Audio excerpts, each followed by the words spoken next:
Thank you for joining today's AIA San Diego webinar, presented by We in Architecture as part of the Equity, Diversity, Inclusion, and Justice series. In today's multi-generational workplace with remote communication and ever-changing hybrid schedules, we've all encountered unforeseen challenges that impact teamwork and company culture. Please welcome Diana Dix as she provides insight on how to recognize and address diverse needs and values, how to identify microaggressions and their impact on morale, and how to develop strategies to improve company culture and team performance. Today's Designing a Harmonious Workplace presentation is intended to provide a safe space. For anyone with questions or concerns, please refer to the links below for additional resources. My name is Diana Dix. I am the HR risk advisor at Cavanac, which is an insurance brokerage firm locally in San Diego. I've been in human resources for over 2 decades, helping businesses, management, leadership evolve, grow their staff, create an engaging environment, and ensure that their objectives are met through the efforts of their people. 20 years ago, I remember attending a networking event, very similar to AIA, with a very close friend of mine who is a civil engineer, specifically a structural engineer.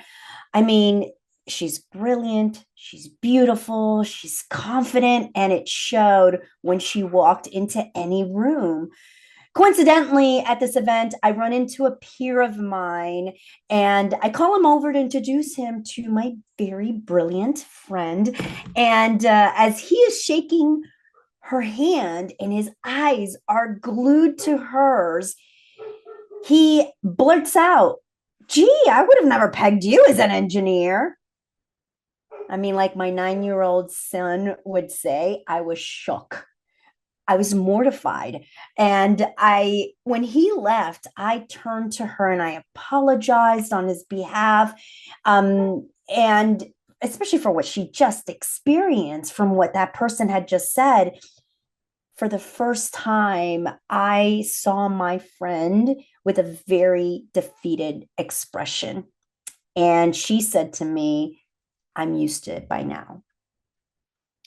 20 years ago in the engineering and even architecture space, there was still not a lot of women presence, women roles.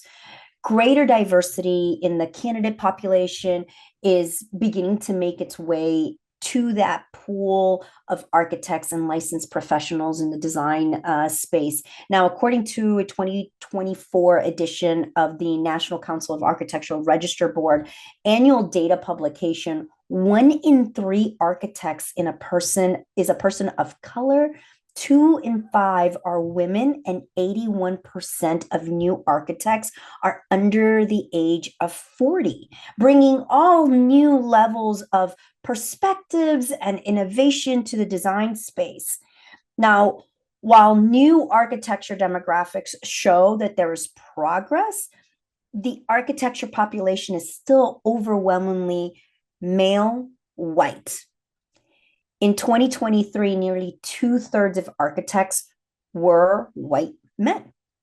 Now, keeping this in mind, this perception is really, or this presentation is really not to take a deep dive into these disparities, but really rather how do we create an inclusive environment which embraces the diverse perspectives, the diverse experiences that everybody brings, no matter the culture differences, the age differences, the gender differences, and so on, because we all bring a different set of values, perspectives, experiences, skills. And the idea is, how do we embrace this? How do we respect the unique differences that bring such a wide verse of value to your workplaces? Now, our harmonious workplace, especially in the design space, is essential because it does foster a creativity, it fosters collaboration, it fosters innovation. In design, where projects often require a teamwork environment across just, again, all kinds of disciplines and perspectives, a positive and inclusive environment really does allow for everyone to feel respected, to feel valued, to more likely work collaboratively and effectively, which is always going to lead to overall better design outcomes, increased productivities. And besides, a harmonious workplace, a respectful workplace attracts top talent, it enhances client relationships, and it overall reflects on the commitment of professionalism and ethical practices. So, what we're going to be talking about are the topics that we're going to be covering in this session is really recognizing and addressing the diverse needs and values of different generations in the workplace. And learn to identify microaggressions, micro incidences, and understand the impact to individuals and collectively as a workplace culture. We're also going to develop some strategies for effectively addressing these micro incidences and these biases in a constructive way.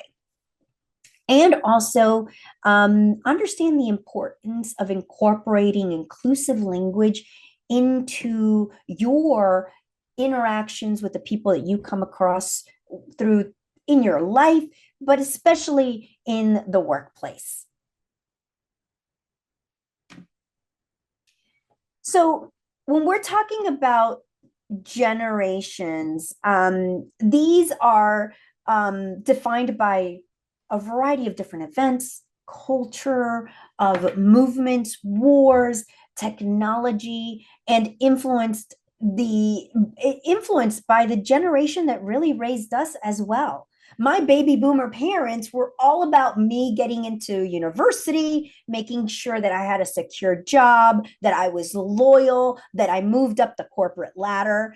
And this generation Xer is all about paving the way for my Gen Z or my Gen Yer to find happiness in what they do, find fulfillment in what they do, to build their own residual wealth, to see the world, to get uncomfortable, to take risks. Very different. So even our parents, their generation, we're influenced a little bit by their generation as well. And the way that we think, the way that we see things are also influenced by those things. Now, there are 5 generations working together in today's workplace. You've got the traditionalist generation, also known as that silent generation. And it refers to individuals that are born between 1928 and 1945. And though a few still remain in the workplace, those are often, they hold advisory positions, leadership roles. Their industry experience, their knowledge, what they've seen, what they've done. I mean, that is such invaluable experience and information, and such powerful mentors if we align them together. It helps also to maintain some of those traditional practices and values of the industry, of the organization. And they often prefer very structural, hierarchical type of work environment. They're known for having very strong work ethic. They do prefer that face-to-face communication, written documentation, and they're less likely to embrace some of this rapid technology change, but they do provide a stabilizing influence. So it's important to understand what these different generations, what works for them, and what they prefer, because at the end of the day, we're still working with all these various generations that we're involved with and that we're interacting with every day in the workspace. Now, you've got baby boomers. They're often driven by ambition, achievement. They value that job security. They're loyal. They're typically more focused on careers than their own work-life balance. Unlike the Generation X, who kind of prompted the whole work-life balance aspect, they may hold leadership or role positions or maybe some key players at the firms for decades now. And in the architect and design space, they play a significant, they have seen significant changes in the industry and often lead some major projects in the workplace. They do prefer in-person meetings, structured processes. They value detailed planning and may sometimes resist change. But they're strong advocates for craftsmanship, for quality. And then you've got your Generation Xers, and they are known for their independence. They're known for their resourcefulness, their adaptability. I mean, there was a whole TV segment that came on at 10 p.m. at night, reminding parents, it's 10 o'clock. Do you know where your children are? For those of you who are Generation X, you know what I'm talking about. And that's because as kids, we would be forced to stay outside until the street lights came on, or it was dinner time at someone's house. You had to figure it out on your own. You weren't allowed to come back in the house. So if you wanted to drink water, you went to the water hose. If you wanted a snack, you figured out whose house you were going to go to for a snack. There was no cell phone, no internet. You figured it out.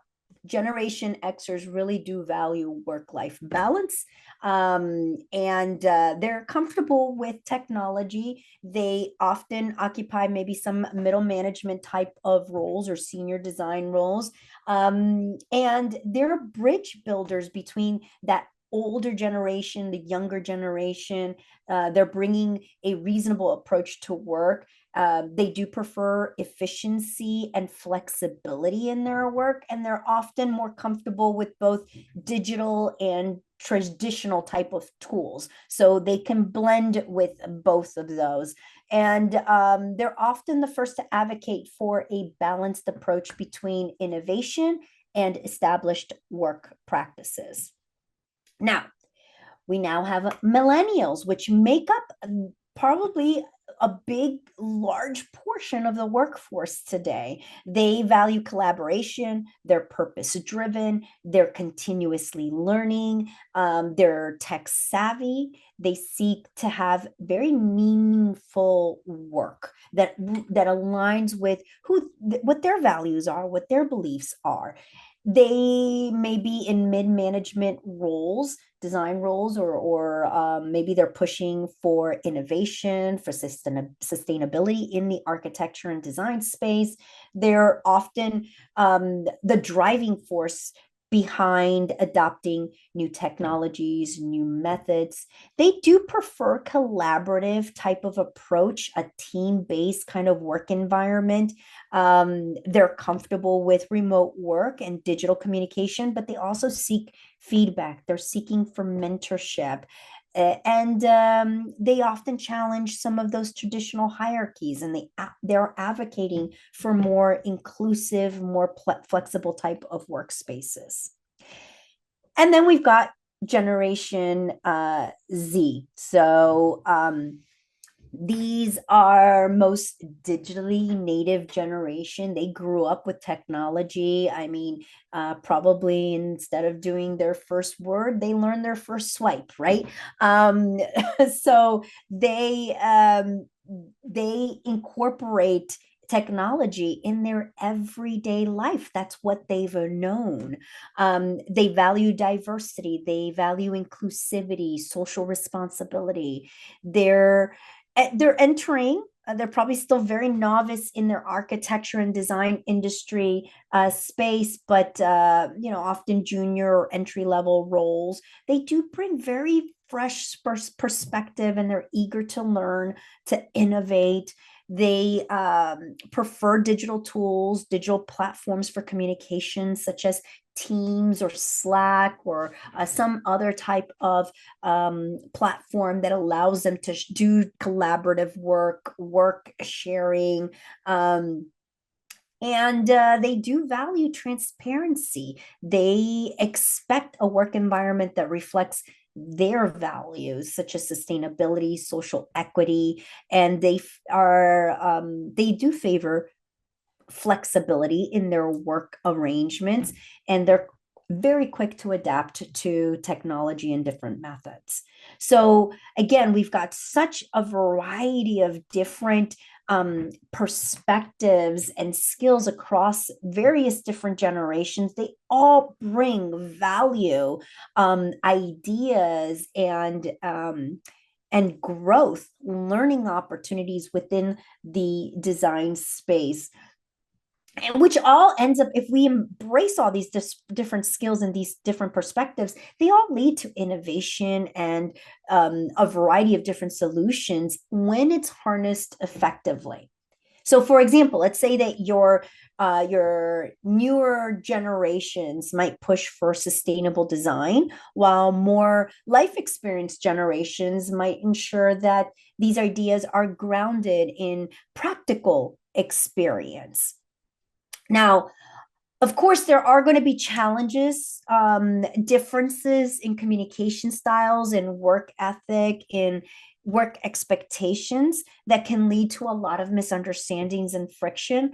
Let's just say, for example, more experienced generations may view the work habits of newer generations, younger generations, as lacking discipline, while the younger generations might see the more life experienced colleagues as maybe resistant to potential change, to embracing innovations, to the new times.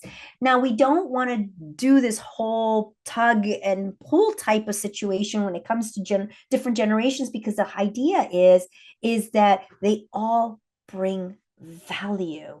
They all bring different idea and perspective and experiences and skills that we can all learn from those that are novice to those that are more experienced. And by leveraging the strengths of each one of these generations, such as combining the experience of baby boomers with the digitally fluency of millennials or Gen Zs, firms really can create a more adaptive, a more dynamic work environment, mentorship programs across generational teams. They really do open communication channels, and they do lead to helping bridge that gap and foster an overall culture of mutual respect and just overall continuous learning. And there's a bunch of TED Talks. I'm a big TED Talk viewer, and there are some really great TED Talks about generations in the workplace and what's effective, what works, how to work better with them. I do encourage just Googling or going onto YouTube and doing TED Talk or TEDx and typing in that search field, and you'll find such great abundance amount of information. Now, I want us to move on to the next topic, which is microaggressions, but I think it's important to first understand unconscious bias, which is a quick and often inaccurate judgment based on very limited facts, based on our own life experiences. Doesn't make us right, doesn't make us wrong. As far as biases, we all have them.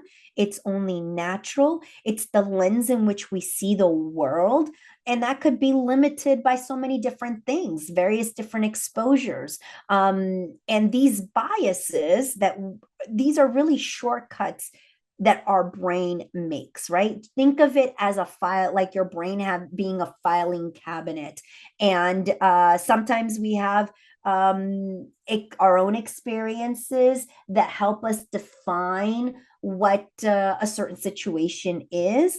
What other people tell us, right? Maybe we have limited exposure to things, so we learn by listening to other people, or sitting in the shoes of other people experiences, media portrayals, institutional influences, just overall other external influences that may create this lens in which we see the world. And sometimes when we see or are exposed to certain experiences, certain individuals, certain groups, and it just doesn't fit in that filing cabinet, or we don't have anything to say, oh, we can reference that back, it just doesn't correlate in our head. It doesn't make sense in our head.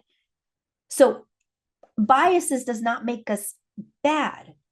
What makes the situation concerning, right, where we go into a prejudice, racist, or even microaggressions, is when we don't really become inquisitive about individuals or certain situations, and we say or react based off of those biases that we have.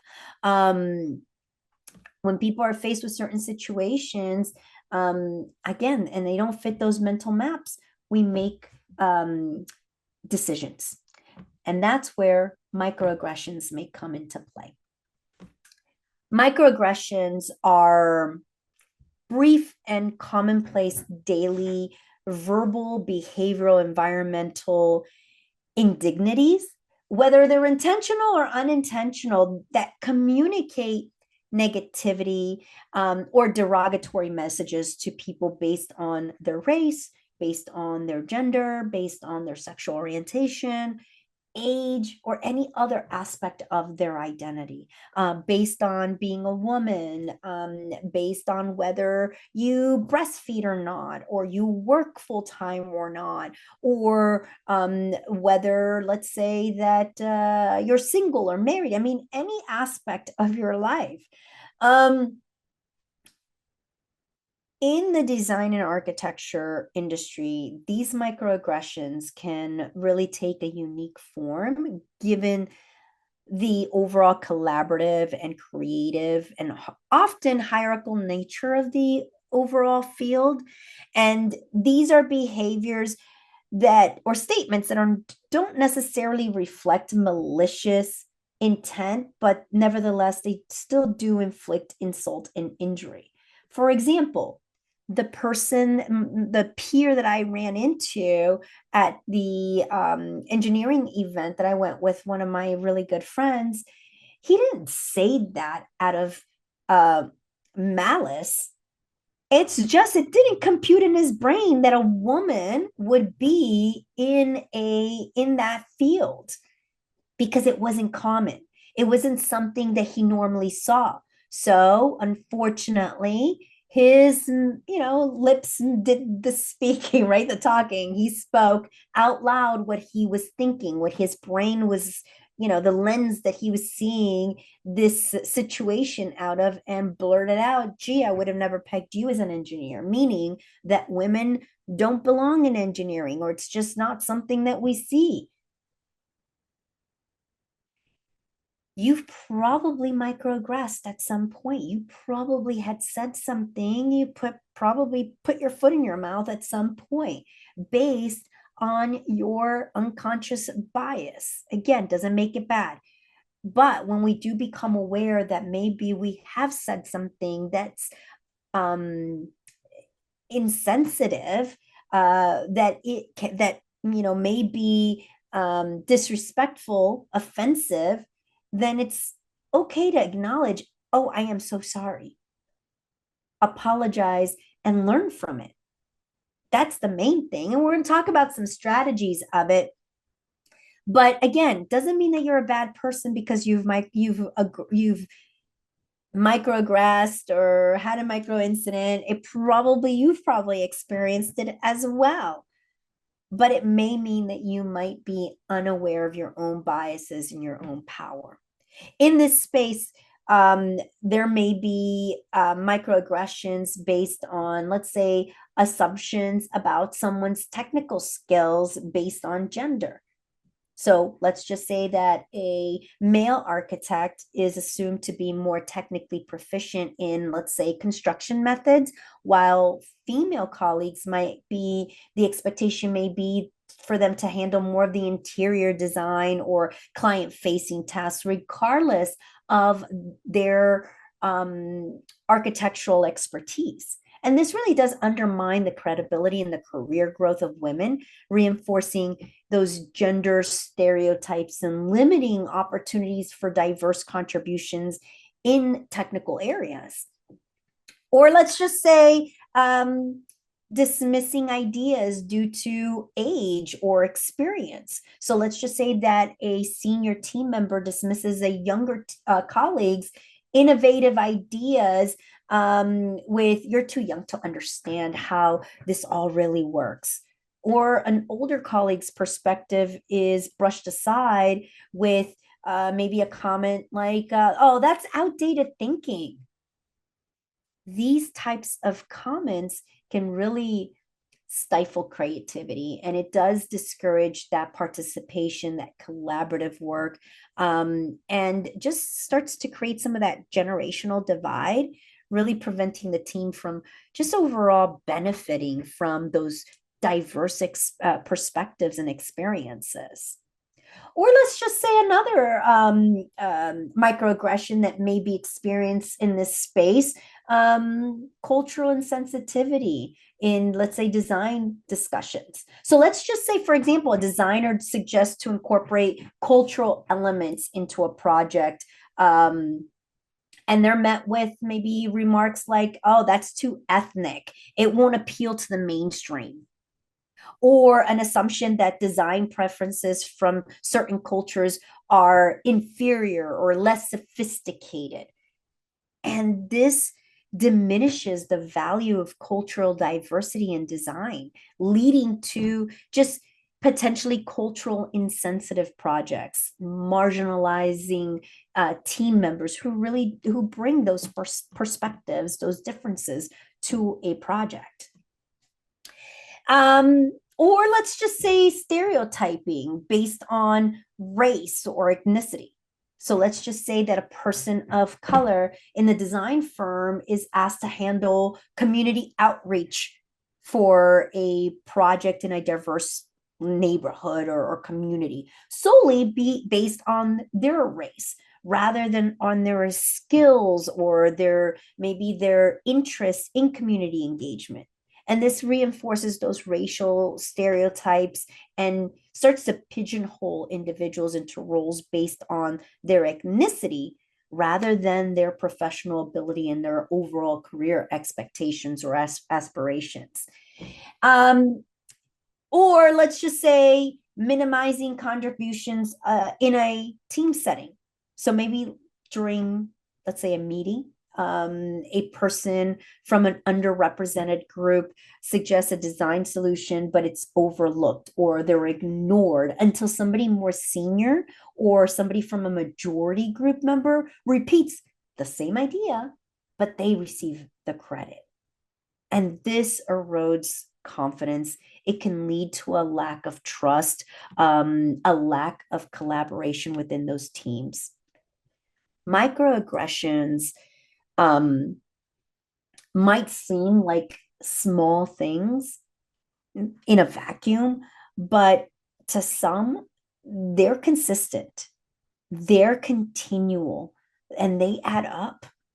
My friend, who was a minority in the engineering space, had heard these over and over again from the time that she was in school, being in the career, in social settings, the fact that it was hard for people to believe that she could be in that field. And here's the thing about microaggressions that I want you to be aware of, or biases overall that you need to be aware of. Again, they're these limited thinking, limited exposure to the differences of people. And because you have those limited exposures or awareness of groups, you start to make assumptions of those, of anybody who represents that group.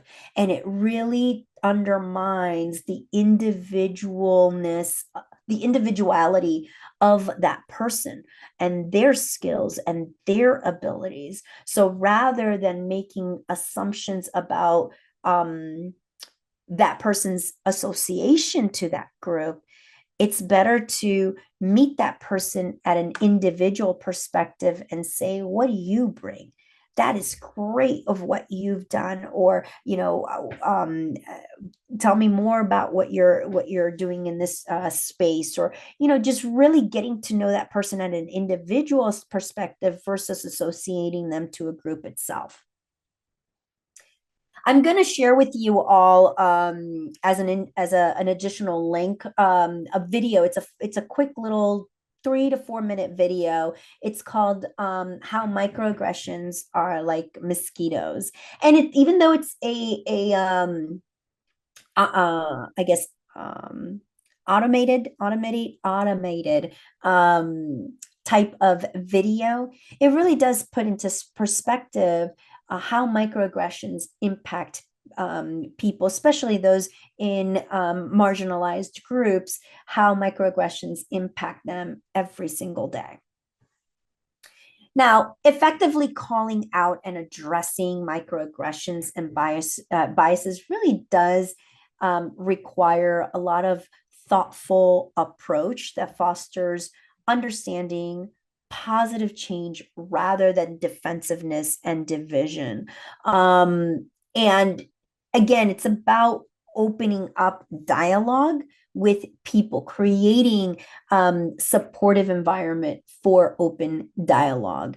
I think that really does come down to regularly discussing diversity, equity, and inclusion type of topics in team meetings, in other types of settings, conversations. So then that way, those conversations of microaggressions about biases start to feel more regular or natural, let's just say, than confrontational.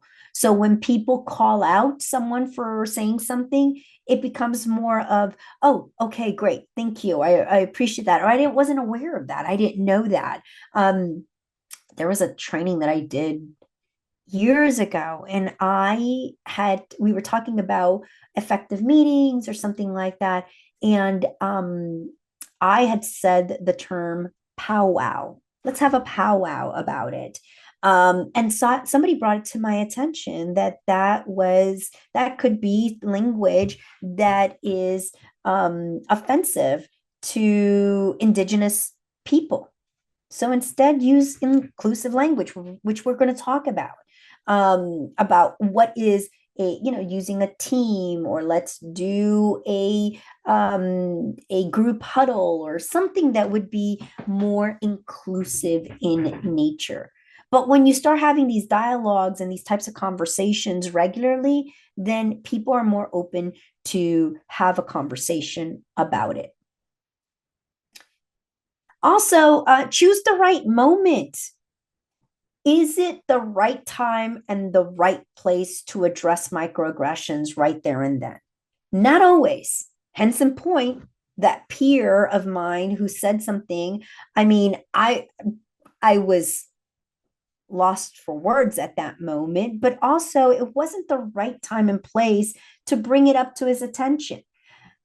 Honestly, I never saw him again. But if I would have, I probably would have asked him, what did you mean by that? When you met my friend, you said, wow, I would have never pegged you as an engineer.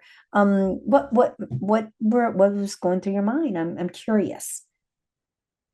It's called choosing the right moment, and the right time, the right place, and asking the right questions that open up a dialogue. Also using I statements or expressing the impact to it. I statements really do help to express the impact of the situation. So instead of accusing the person of bad intent, frame the conversation around how that microaggression, that micro incident made you feel or made the other person feel. So for example, when you said, I would have never pegged you as an engineer, I felt like your thought was, it was offensive. Like if you didn't think that women belonged in engineering. How did that made you feel? What did that person say? And what was the impact? What did your perspective? This is how I took it. Instead of using that accusatory type of approach. Assume that the person's not intending to cause harm, right? Go into it assuming that this person is unaware, right? The person is probably naive, doesn't really understand, hasn't had exposure to a lot of different things. So I'm going to go into this conversation trying to really understand where they're coming from and why they're choosing language or perspective that they did. Again, it helps me to open up that dialogue, help them learn something, and help me learn as well. We all bring different perspectives and unique experiences that make us who we are. Not one person has experienced the same. Not one person has had this the same advantages or disparities as everyone else. So it's good to go into it with assuming that this person did not have ill intent. Also, provide constructive feedback in education. I think that that's where the whole going into it without the assuming that this person had an intention to harm someone. And then encourage ongoing learning, accountability. I think that goes towards the person that you're speaking with or that you're holding accountable or that you're learning from their perspective, but also yourself as well. And then also be a bystander, be an ally for people, and encourage that culture of allyship where people step in for those who are marginalized, who don't feel like they have a voice. Use your privilege to de-escalate some of those situations and offer support to those who are affected, but be an active bystander. And then also encourage reflection, self-reflection, mindful communication. Take a moment to pause, right? Pause before acting. That way you have time to choose your words right, the right way or the right words, in other words. And sometimes maybe certain comments may trigger or push a hot button. And if you realize that there are words or language or comments that start to boil your blood, then maybe that is not the right time to approach the situation, to step away. And then once you have time to rationalize or put your emotions at bay for a moment, then you can come back to it with dialogue, with a mindset of awareness and learning and accountability. Okay, so let's take a quick note to kind of or I want us to take a look at another approach, honestly. One that you can think of real quick. And when there is a microaggression, whether you're being targeted, you're hearing it, you're an ally, you're bystander of that microaggression, that you can take a moment to check for the vitals, right? Check your vitals. And what I mean by that is when I'll give you a perfect example. Every day, there are people entering the emergency room of a hospital for all kinds of medical reasons, whatever medical needs they are. And before any medical staff can actually take action, even in a life and death situation, they're going to check vitals. They're going to check the vitals of that patient to determine how to address those medical needs, right? What is it that the person is needing? Where's their condition right now in order for me to address it?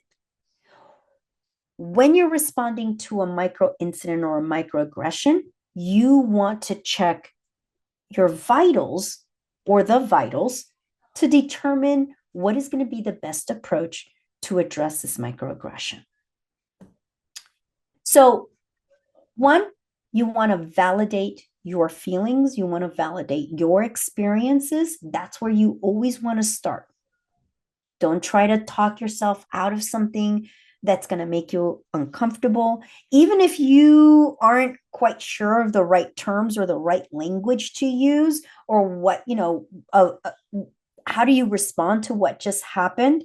Just where's your state at that moment? What's your experiences? What's triggering, right? What are those feelings that are starting to come up that before you start to act?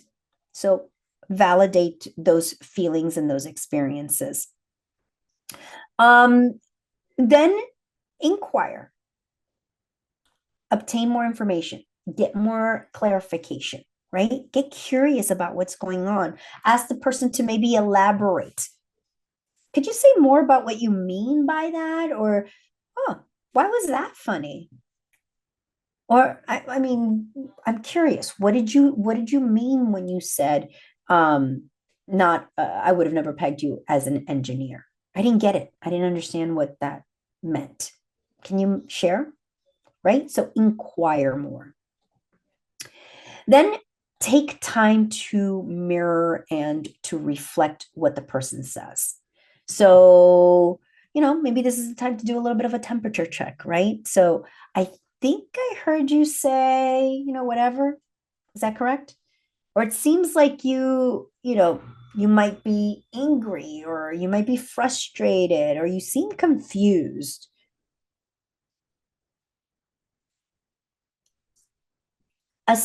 Go into it assuming the best, right? And the need for clarity. So assume that the intent is probably not to harm someone, and also acknowledge the impact. I knew, maybe I knew you didn't realize this, but when you said A, B, and C, it made my friend feel like she didn't belong. I think what's also important is to separate the person from the actions and the words. I know you really care about whatever, but the comments were really undermining those intentions of yours.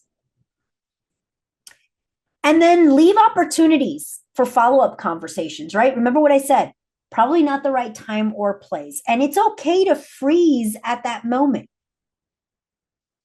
not say anything. It's not a sitcom, so you can, you don't have to resolve the conversation right there and then. You can pause and come back to it at a later time. Don't think that these are one and done type of situations. And then speak up for others who are speak up for those that are affected by these microaggressions, by these negative biases. Call them out directly. Maybe redirect the conversation at some point, if that's the case. So those are some tools that you'll be able to use to address microaggression. But I think the main thing is speaking up is important. That's the key. And then also being that advocate for other people. So let's move on to the last topic of our webinar or presentation, and talking about inclusive language. And this is language that acknowledges diversity. It conveys respect to everyone.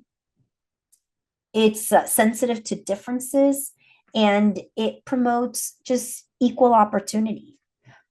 A central principle of inclusive language is for people to think about the impact of their words and what those words, the impact that they have on other people. Inclusive language really does recognize that words matter, and the words that you choose, that you can choose them, that you can make that decision intentionally or unintentionally. One of the simplest ways to make language more inclusive is to just simply swap exclusionary phrases for more inclusive phrases. So, for example, when I write policies or procedures, when I develop content for blogs, when I write training, develop training, my content, my choice of words is to, instead of calling he, she, him, her, I reference people by employees, leaders, managers. I call them by groups. I don't like to use the term he, she. Instead, I refer to they, them, because I don't know, and I'm not going to make an assumption based on gender, identity of anyone. I want to have more inclusivity for everyone. I don't want to say her or him unless it's specific to somebody that I've already described or that I've already identified. Okay. But in general terms, when I'm writing, again, I like to keep more inclusive language. Now, another example, specifically in my world of HR, words that are outdated or non-inclusive are terms such as man hours or manpower. That can be completely changed to include more inclusive language such as work hours or hours, workforce, as an example, salesperson, construction worker, right? So being able to have more inclusive language in everything that you do. So let's try to change a couple of exclusionary phrases to more inclusive. And these are everyday terms that we tend to use. So instead of saying, hi guys, and I'm still guilty of that sometimes, but I have to always remind myself and be cautious that it's, how about, hey folks, hi everyone, hi team, versus hello ladies and gentlemen, or ladies, or guys, or things like that. Again, creating more inclusivity in your words. So then that way everyone feels like they're part of that conversation. How about an alternative for, let's say, blacklisted or whitelisted? Maybe block list or allowed list. These terms equate to the term black as being bad and white being good. It's problematic, and I mean, it also has a racist association to it. Again, terms that have been used for a long time, but now we want to create more of an inclusive environment, society, community within the workplace by creating having terms that are going to make everyone feel part of it, and they're not going to feel isolated. Now, how about an alternative term to minority group? Marginalized group would be one, underrepresented groups. And when you're referring to diverse groups of people, if you can't be specific, Black, Indigenous, people of color, then those are, you want to use the right words. Black, right? Someone who is Indigenous. Those are appropriate terms to use. Now, there are a lot of different inclusive resources. like the diversitymovement.com has a white paper on say this, not that, activating workplace diversity through inclusive language practices, which I'll also link for you all so you can see that. It's a really great read. But there's so many other resources and guides out there and glossaries that will help you understand and apply inclusive language in the workplace. Honestly, inclusive language is really such an important step to making everyone feel seen, making them feel heard, and overall just valued. Now, a couple of best practices to integrating inclusive language in your everyday interactions with people, your communication. One of them is to educate yourself on those resources, right? All those guides that I'm telling you, that document that I'm going to send you, TED Talks and so on, trainings, glossaries that really help you on how to apply inclusive language. Awareness and education are important. Just overall use gender neutral language. Also, when you're using job titles that are gender neutral type job titles, like for example, using salesperson instead of salesman would be a appropriate terms of those job types of titles. Also, make an effort to really learn and pronounce your colleagues' names accurately. Be mindful of just the overall cultural differences and just overall avoid assumptions about individuals based on their background. And ask, how do you pronounce your name? How do you want me to call you? How would you prefer me to address you? Simple. Nothing wrong with those types of questions. People would appreciate those.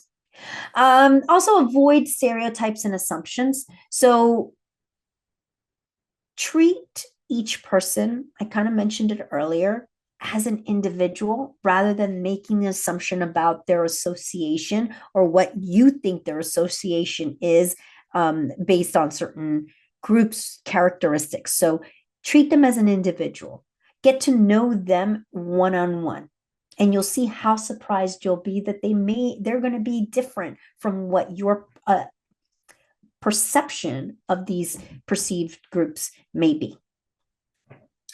And then encourage open communication, inclusive communication. Make sure that everybody has an opportunity to speak, to contribute in meetings. That is one place where sometimes you have more vocal individuals who tend to interrupt or want their voice heard. Make sure that everybody is having that opportunity to also contribute based on their own assumptions of how they may be viewed in the world. Some people may be more natural or more inclined to stay quiet. Help them find their voice by allowing them and making sure that they are given an opportunity to also share their thoughts and their perspectives. And then in written communication, using language, inclusive language in your emails, in your reports, and any other type of written communication. So again, all of these different tools for creating inclusivity in the workspace, they're not new. And there's a lot out there. And this is just a smidgen of what is available at your fingertips. So I do encourage you to become aware, learn, explore, have conversations with people that you normally would not associate yourself with or regularly congregate with, because that will also open your horizons, open your awareness of the differences that everybody has to bring value to the organization. So with that, I want to thank you so much for your time. And if you do have any questions after this session, please note that we will make an email available to you if you do have any questions. But I want to thank you for allowing me to come and present to you today. Thank you. I just wanted to take a moment and thank Diana for her insightful presentation and sharing her knowledge and experience with us. Your talk has inspired me, and I'm sure it will inspire everyone who will watch this recording later on. And we're hopeful, all of us, that this will raise the awareness and promote the inclusivity that are critical steps to create a more equitable and respectful environment in architecture, which is one of the most main goals that we at the WIA committee are supporting and we're working towards. So really thank you for your time and making this presentation happen. And hopefully we're gonna have you at another time, maybe in person this next time. Yeah, absolutely. And I'll just add one other thing. If at any point there is a situation in which you're not aware of how to address it, or you don't feel comfortable addressing the situation on your own, you can speak to your human resources professional, your manager, your mentor, that will help walk you through how to address the situation. And sometimes it's just clarity. Again, having someone to bring you that awareness as well, because I know that sometimes being able to manage those emotions at that given moment may be a little bit more challenging for for some than others. Okay, perfect. Great. Thank you. No problem.